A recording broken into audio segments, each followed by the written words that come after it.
Eusko ikaskuntza, jakitez.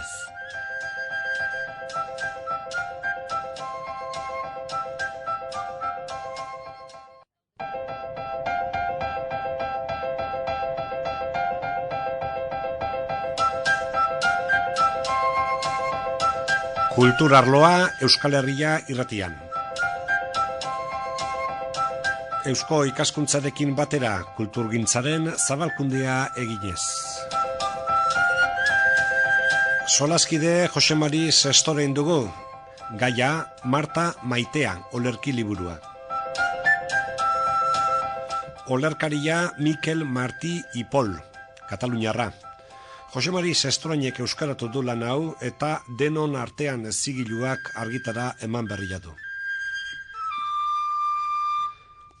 Katalunian oso maitea dute Mikel Martí y Pol olerkaria. Katalanezko literatura garaikidean poeta irakurriena da.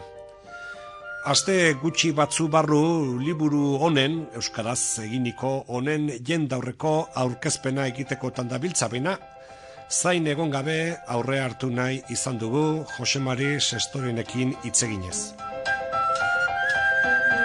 Marta Maitea izeneko liburua, poemarioa. Eta zalantza bat beti astean izaten duguna, nola egin lehendabiziko hurbilpena liburua hartu eta irakurri, edo aldez aurretik egileari buruzko zenbait informazio eskatu. Galdera hau bera Jose Mari Sestoreini egiten dioguna. Nik uste jarrera dinamiko bat izan dezakegula. Hurbilpena soil-soilean, esan zaun, hartu edozein orrialdetan zabaldu ireki liburua eta leitu, eta gero hitzaurrera joan, eta bata ez dela bestearen kontrakoa. Biak batera egin ditezkela.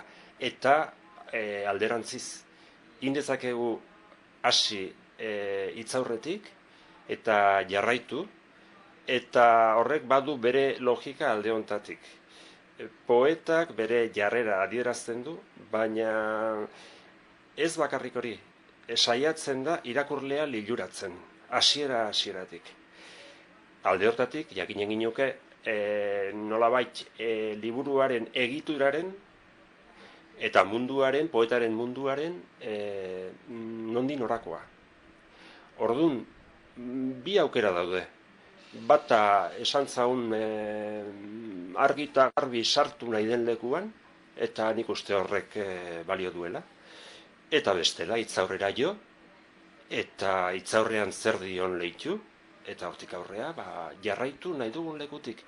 Autonomoak dira testuak, 3 zatiak, edo 4 zatiak nahi bada, eta 4 zatiak irakur ditezke batera kontestu hori kontuan izan da. Informatzea nik uste dute baia dela gure egitekoa, eta hortaz Marta Maitearen egile Mikel Martí y Pol gure artean, oain arte, bat ere ezaguna ez dena, edo bintzat batzuk ez du bat ere ezagutzen, baina Katalunia aldian berriz bada nor. Eta hori da lehenengo konstatazio bat, ez? Gutxi dakigula han zer dagoen, baina Mikel Martí y Pol norbait bada jarraitzaile, nola esango genuke, edo bere ingurukoak bat dauzkala. Bai, eta esan behar da ez garela zerotik hasten. Orain dela 27-28 bat urte, Martí Polen poemak ja itzuli zituen Sarrion handiak. Maiatz aldizkarian atera zituen. Eta hortik ja ezagutu nuen. Gero beste poeta batzuek itzuli izan dituzte. Konpaziora Itxaro Bordak. Eta beste norbatik ere bai, sarean ikusi diteke. Eta alde hortatik zer edo zer, eta ez hori bakarra, Pamielak, 1984an okerrez banago, atera zuen zenbaki oso bat, berari buruzkoa, berari egin zioten elkarrizketa eta itzulpenak, poema asko itzuli zituzten. Euskarara? Euskarara jakina, Pamiela aldizkariak, Bai, orain dela, beste horren urte asko, zenbaki oso bat berari dedikatua, esan zaun. Orduan, ez da erabat ez ezaguna, baina bai hor lauso samarrean dagoena. Eta agian ez punta-puntakoa hemen. Eta beste kultura txiki edo espainola baino txikiago batetik nola heldu den, jakina baztertzeko aukera ere handiagoa. Baina ez da, Euskaldunon artean ez da erabat ez ezaguna. Bueno, oain ezagunagoa bai eta zuk biztan dena erabaki duzuna, merezi duela ezagunagoa izatea, merezi duela bere lan bat, osorik, ez ja olerki poema solte batzu baizik, ja lan bat osuri bere koherentziarekin eta itea. Zergatik, personak, ala lanak zerk tiratu zaitu, zerk eman zaitu netara, ja hasierako galderara bueltatuz. Bi gauzak, aspaldian nik erosi nun liburu hau, bertsioa zen Joan Margaritek itzulia, espainolera esan nahi dut. Eta hor neukan apalategian, beti niri begira, joan deneko 20 urte, 25 urte hontan, eta pentsatu nun arratsalde batean, orain dela pare bat urte edo 3, hobeki esan 3, pentsatu nun, hasi inenak. Eta hasi, 2009ko hilbeltzean, eta hortik aurrea, eta puskaka, eta gero, nahiko txo osatu nun ja udaberrirako, garagarrilerako ja osatua neukan. Baina jakina lehenbiziko pasada zen nola bat. Eta zuzenketa asko behar zituna.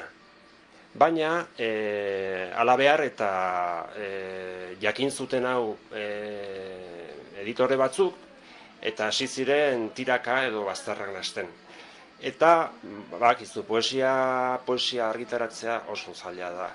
Eta poesia itzulia argitaratzea esan zagun ezinezkoa dela.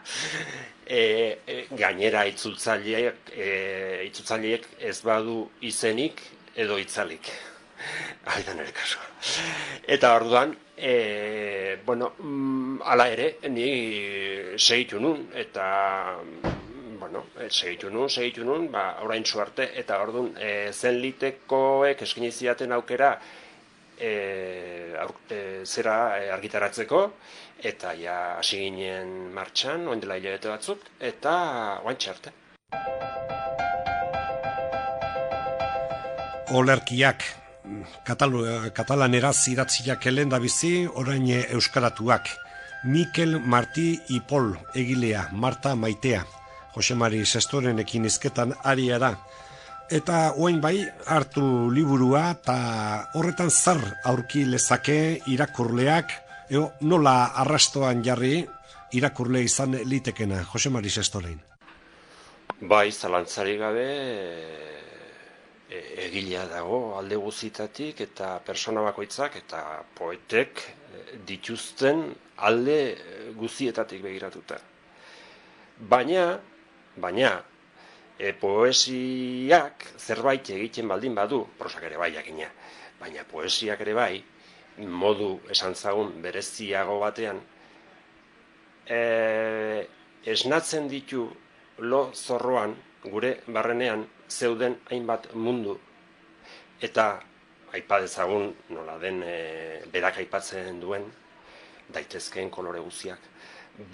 Esnatzen ditu gure barrenean lo edo lausoan edo itxiago edo egon ditezken mundu batzuk gure barnean daude, baina hori irakurri arte edo irudi horiek, metafora horiek, mundu hori atu arte ez dugu esnatzen. Ez da ez daudela, Ez da bakarrik poetarenak direla, gureak ere badira, baina lo daude gu esnatu arte poetaren hitzen bidez. Zenbateraino da garden, transparente, hau da, ikara batzuk ere izaten dira, olerkari batzuen aurbildu, eta simboloak, hermetismoak eta alakoak, nola, zuzenean nahi da, lehendabizikoan harrapatu litekena, komplexua da, lana ulertzea. Lehenbiziko itxura eman dezake erresa eta aise irakurtzen dena, baino ez da hala. Oso erne irakurri behar da. Eta horrek ez du esan nahi erabat kriptikoa denik, edo erabat ulertzen ez denik, edo askotan poesiari buruz pentsatzen dena. Ez dela ulertzen, mundu ez ezagun, eta zerbait berezia behar dela holakoak ulertzeko. Ez, hori ere ez da. Saiatuz, erne edo adi irakurriz, nik uste aise hartzen zaiola. Eta gainera, badu erritmo bat, baditu metafora oso aberatsak, badu kolore, badu musika, badu hori guztia du, eta horren guztiaren aurrean, gu, aprobetxatu inbeau. Informatibo deskriptibora lotuta, eta hortaz lehen zerbait esan baldin badugu ere, nola dagoen antolatua, hitzaurre bat, hor ere esplikazioak, hori noski, prosan baitator, geho Marta bera, nor den, Marta maitea, izenburuan topatzen baitugu eta horti pixkaten, hitzaurriaren justifikazioa eta beste. Bai, Marti Polek liburu hau idatzi baino lehen, beste 15 bat liburu idatzi zituen, eta beste zenbait itzulpen eta literaturako lanak egin.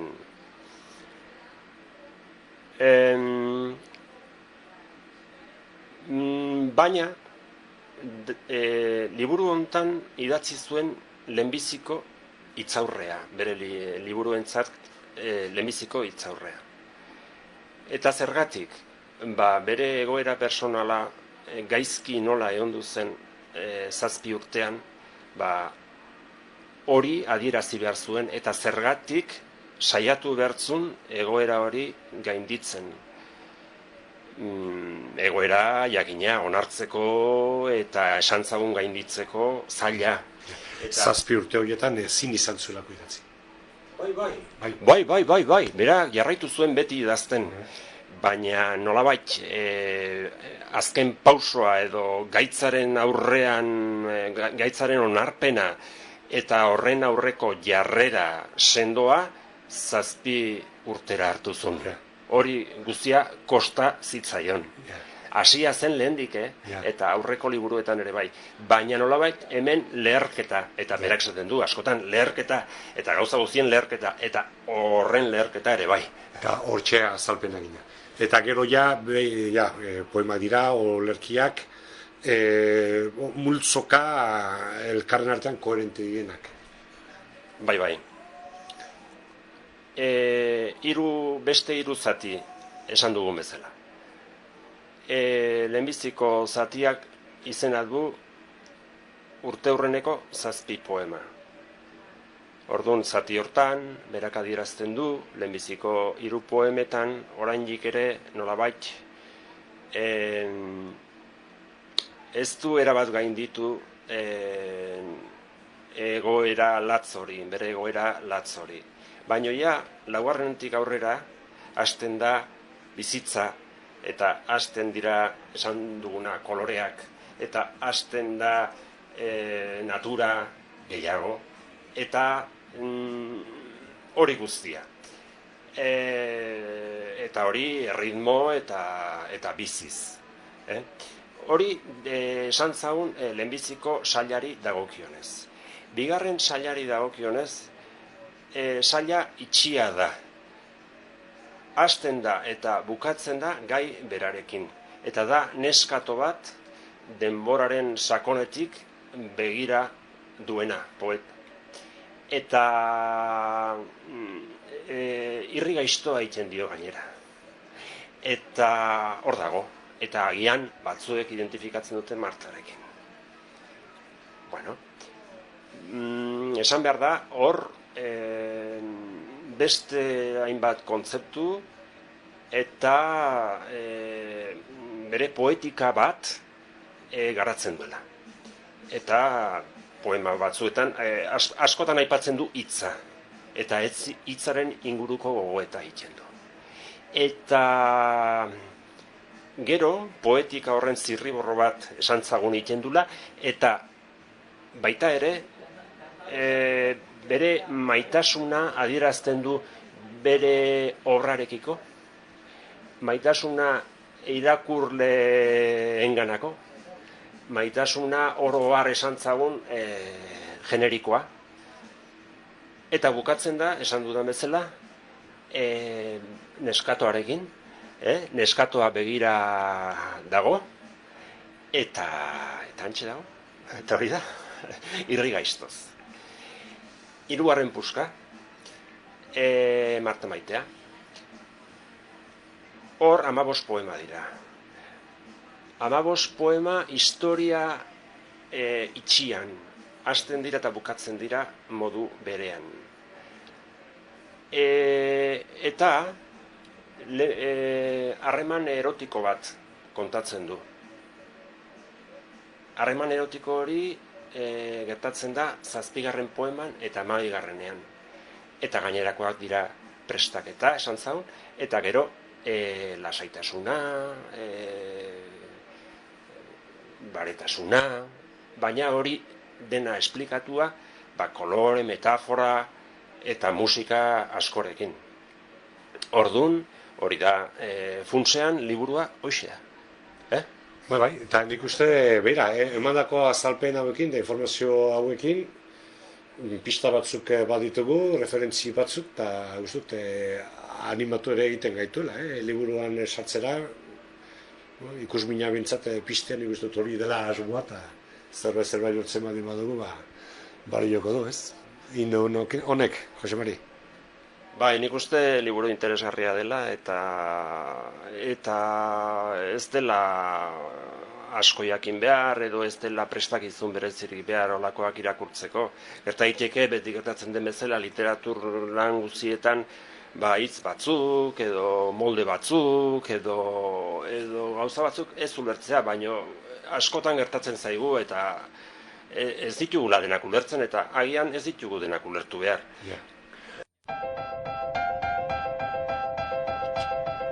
Bizitzaren esperientziaz ari den olerkaria Mikel Martí y Pol zertxo baita ezagutu dugu, olerki liburu hartu, sosegua behar baita hori bai irakurtzeko. Hemendik aste batzutara eta Iruñan bertan egin behar da irakurraldi edo aurkezpen publikoa, Marta Maitea liburu honena. Hemen ezagutu nahi izan dugu, geure kultura arlo honetan, hemen Euskal Herria Irratian, Eusko Ikaskuntzarekin batera egiten dugun kulturaren divulgaziorako saio honetan. Eusko Ikaskuntza, jakitez.